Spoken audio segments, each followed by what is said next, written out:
Mesdames et messieurs, soyez salués où que vous soyez, partout à travers les quatre coins du globe. Le monde est très inquiet, le monde est dans une panique générale par rapport à ce conflit russo-ukrainien qui s'annonce d'une manière très significative.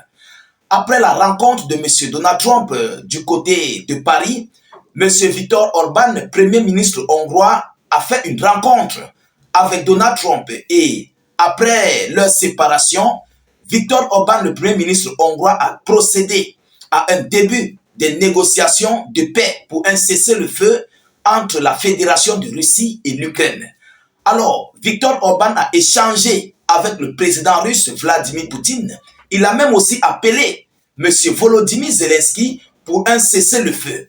Alors, ces deux dirigeants ont échangé, Vladimir Poutine et M. Viktor Orban.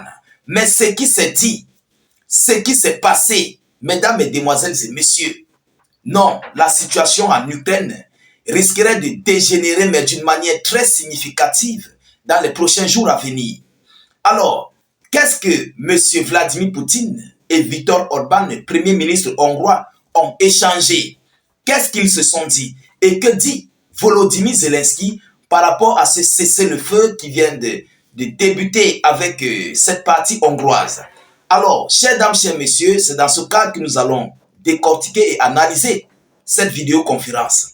Je vous prie, comme à l'accoutumée, de vous acquitter à vos droits de contribution à la réalisation de nos vidéoconférences. Donc, vous savez, nous, on n'a pas de salaire et on aimerait bien être motivé.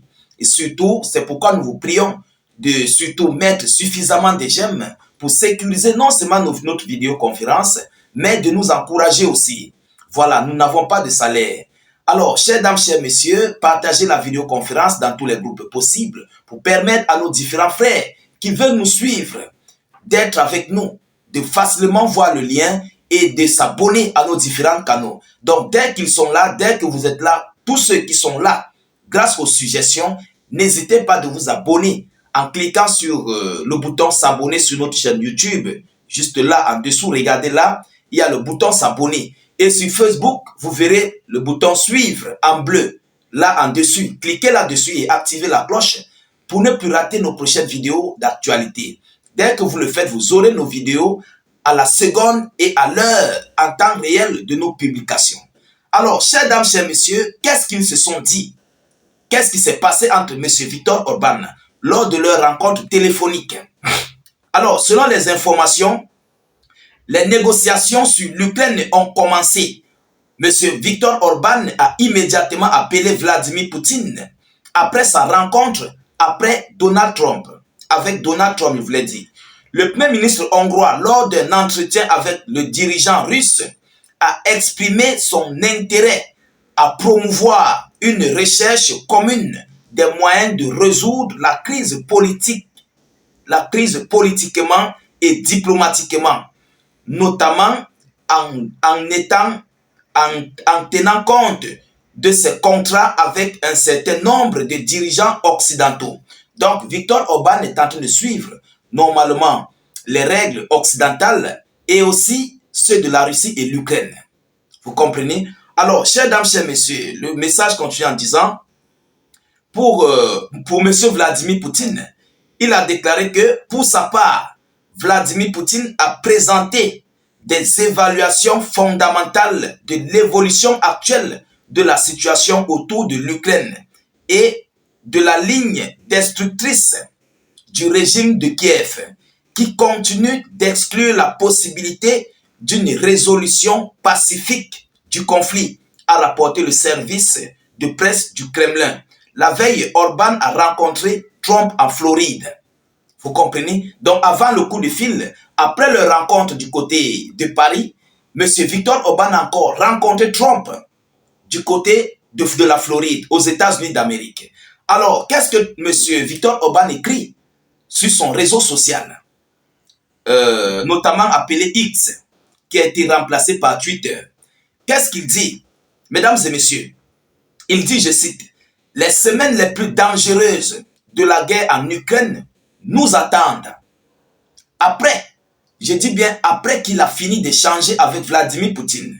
Il continue en disant, le Premier ministre hongrois écrivait en X, donc sur X, sur cette plateforme. Il dit, je cite, « Ce matin, j'ai eu une conversation téléphonique d'1 heure avec le président Poutine. Ce sont les semaines les plus dangereuses de la guerre russo-ukrainienne. Nous prenons toutes les mesures diplomatiques possibles pour soutenir le cessez-le-feu et les négociations de paix. » Selon M. Viktor Orban, selon ce qu'il a écrit sur son réseau social qui est X. Alors, qu'est-ce que, hormis ce que M. Peskov a rédigé son service de presse, qu'est-ce que Vladimir Poutine a encore ajouté de plus dans leur conversation avec M. Viktor Orban? Voilà la grosse inquiétude, parce que tout n'a pas été relayé. Il faut qu'on se le dise. Tout n'a pas été dit. Il y a certaines choses que le Kremlin ne peut pas dire, ou bien Viktor Orban ayant reçu des informations, ne peut pas relayer à ses collaborateurs de l'Union européenne. Donc c'est pourquoi il a écrit sur son réseau social, qu'est-ce qu'il a écrit encore là? Les semaines les plus dangereuses de la guerre en Ukraine nous attendent. Donc ça veut dire que ce que la Russie prépare, ou bien l'Ukraine prépare, ne serait pas du tout bon. Parce que Viktor Orban est dans l'Union européenne. Viktor Orban est dans l'OTAN. Et Vladimir Poutine, ayant échangé avec Viktor Orban, il a donc vu les éclaircissements de ce que peut-être la Russie prépare dans les prochains jours à venir. Et par rapport à ce que l'OTAN, donc, qui est la Hongrie, fait partie, connaît les informations sur ce qui se prépare dans ce conflit russo-ukrainien. C'est pourquoi M. Viktor Orban a relayé cette information qui inquiète mais tant fort le monde. Alors, qu'est-ce que Vladimir Poutine a encore dit à ce monsieur? Et qu'est-ce que M. Donald Trump, de son côté, a échangé avec Viktor Orban? Mesdames, Mesdemoiselles et Messieurs, voilà ici les grosses confusions de ce conflit russo-ukrainien. Et oui, nous sommes dans un bouleversement où on ne connaît pas réellement ce qui va se passer. On ne connaît pas le scénario qui est sur pied. Vous comprenez? Parce que ce sont eux seulement qui connaissent. Ceux qui se sont dit, mais en tout état de cause, les nouvelles ne sont pas bonnes. Si les nouvelles étaient bonnes, M. Viktor Orban ne pouvait pas s'engager à rédiger ce genre d'informations sur son réseau social. Donc, ce qui veut dire que les nouvelles ne sont pas bonnes pour le monde, surtout plus précisément pour ce conflit russo-ukrainien. Parce que Viktor Orban côtoie tous les côtés. Le côté de Trump, le côté de Biden, le côté de l'Union européenne, le côté de l'OTAN, le côté de l'Ukraine et le côté de la Fédération de Russie. Et Viktor Orban est celui-là même d'ailleurs qui est l'un des amis intimes de Vladimir Poutine, qui s'entend mieux en fait avec Vladimir Poutine. Il y a Viktor Orban, il y a l'autre président, comment on l'appelle? Voilà, ils sont au moins 2 ou 3 qui s'entendent mieux avec Vladimir Poutine. Alors, chers dames, chers messieurs, qu'est-ce qui se passe réellement? En tout état de cause, nous continuons de suivre cette actualité le plus près que possible. Nous ne manquerons pas de vous tenir informés de la suite de cette actualité et nous suivons cela de très près que possible. Alors, de votre côté, continuez de vous abonner au maximum à nos différents canaux de réalisation de nos vidéos d'actualité. N'hésitez pas, s'il vous plaît, de mettre suffisamment de j'aime pour sécuriser nos vidéoconférences et aussi de nous encourager. Je dis encore et je le répète, nous n'avons pas de salaire. Ceux qui peuvent nous faire peut-être des OM ou bien des Western Union, n'hésitez pas de le faire. Hein. Ça peut vraiment nous encourager encore de plus. Voilà, la bouche qui parle reçoit. Donc, chers dames, chers messieurs, c'est de ça qu'il s'agit.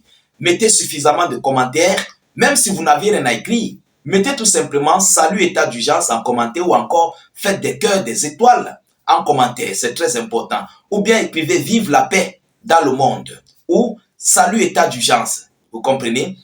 Voilà, ceux qui sont sur nos différents canaux, veuillez vous abonner au maximum. Ceux qui sont sur YouTube, ne partez pas sans toutefois cliquer sur le bouton s'abonner et sur Facebook, cliquez sur le bouton suivre en bleu juste là en dessus, au-dessus de ma tête là. Regardez bien sur le bouton bleu qui est écrit suivre, cliquez là-dessus. Alors, si vous voulez nous rejoindre sur notre chaîne YouTube pour les abonnés de Facebook, notre lien se trouve en commentaire.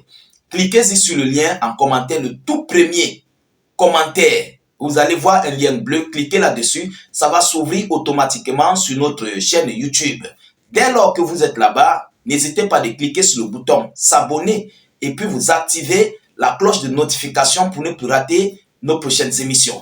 Je vous reviens tout à l'heure pour une prochaine série d'actualités. Soyez encore salués une fois de plus.